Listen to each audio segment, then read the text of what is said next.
you just have a different perspective when you've had a near-death experience. He showed me, he said, you cannot lose, Kevin. He said, if you just keep sowing, he said, you can't lose. You remind me so much of my dad. Well, I listen to him all the telling time, these stories, and I'm like, yep.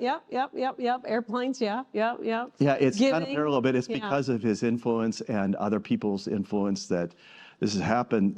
This is kind of, it got off on me. I never missed a day of prayer school with Brother Hagin. I mean, he had prayer school after school. I would sow my lunch because I had to go right to work, and I was like always like almost late. But I was not going to give up that 2 years at Rhema by not going to prayer school because I want to learn how to pray right. And it was Patsy and Keith Moore and Brother Hagin. And, I learned how to pray. And I'd hear Brother Hagin praying in tongues. He'd go, okay, Lord, I'll do that. And so I just said, okay, Lord, I'll do that. And I start praying in tongues again. And I just got to where, I can do this. I can do this. And I can do this anywhere. And God can help me to be better than I'd ever be on my own. And that's all I ever wanted. I felt like I'd reached my capacity. A lot of times I'd get to the end of myself and I couldn't go any further. And so I learned to just say help. Mm-hmm. And Jesus told me the best prayer you can pray is the word is help. And he said, I will be there for you. And I think that sometimes we don't want to admit our weakness, but Paul did. Paul always said this. He said, I glory in my weakness because then that's when I experience God's strength. So all of us out there need to realize that Jesus is not asking us to perform. He's asking us to submit and be asking for help. Yeah. I feel like that's a yielding. Yeah, it's just a yielding. But I think that sometimes we think that's a lack of faith. But Jesus isn't that way. When I met him, he wanted to have a conversation. So he doesn't want to hear about all my problems, but he does want me to express he can attach himself to my faith. And I say, so I learned to say what the prophets would say. The prophets in the Old Testament, they'd be shown stuff. And even in the book of Revelation, John was shown things.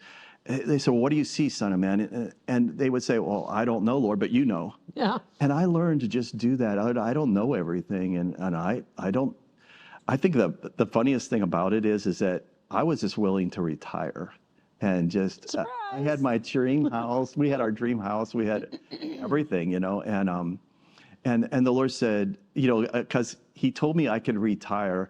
And he goes, you know what retire means? And I go, yeah, I get to quit Southwest Airlines. He goes, no. He goes, you need to buy a new set of tires and retire and hit the road.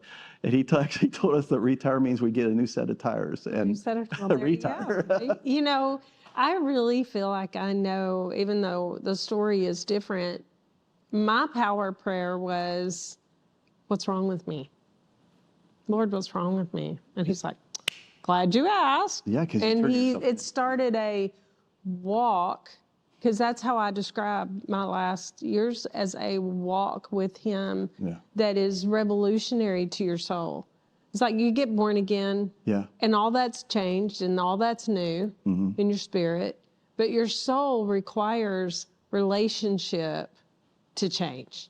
That's right. To a walk with him, like the road to Emmaus, just this where he's walking with you like Enoch walked with him.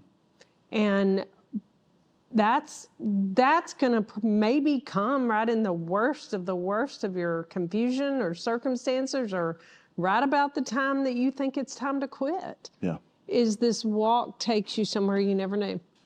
Yeah, and I think that we forget about the journey. And the people that I feel are my best friends and that are most effective in ministry, I can look in their eyes and they've been through a lot of hurt. I look in people's eyes and they've been through a lot.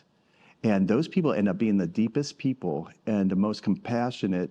And those are lifers. I've noticed that people that go through a lot, and I think that sometimes we try to shield ourselves from experience and things that are negative.